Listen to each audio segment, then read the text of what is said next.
So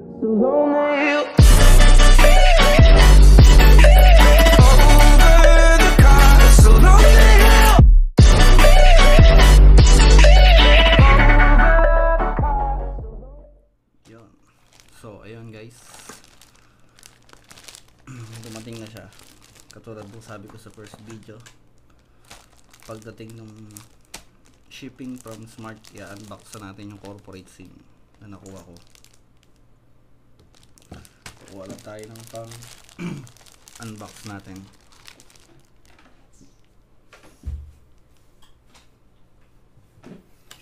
Pinadala siya nung 25, nakuha ko siya ngayon 27 ng September. At unbox natin siya.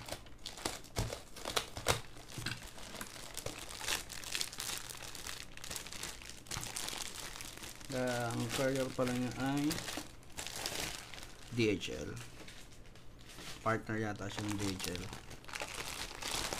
Ano siya?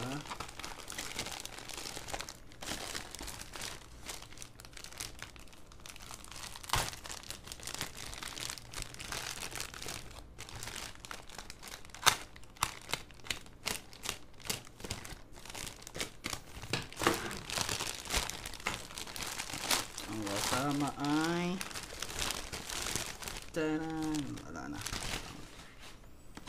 from Smart. Ayos, diba? Ayos siya.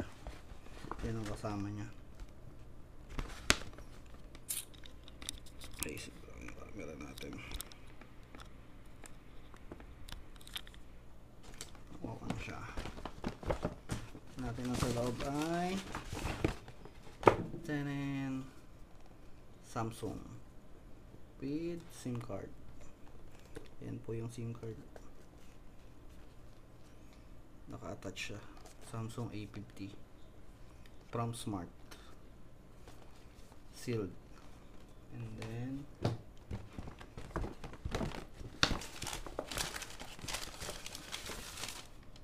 yun lang ang laman, at saka yung letter.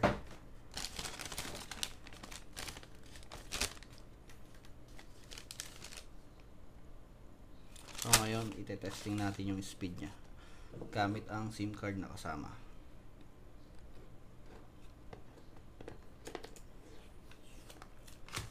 Smart Corpo triple cut. Yan po ang SIM na kasama ng Smart Enterprise. 1.5 kulang siya nakuha. Ngayon ituturo ko sa inyo kung paano ko siya nakuha at kung ano ang mga kailangan.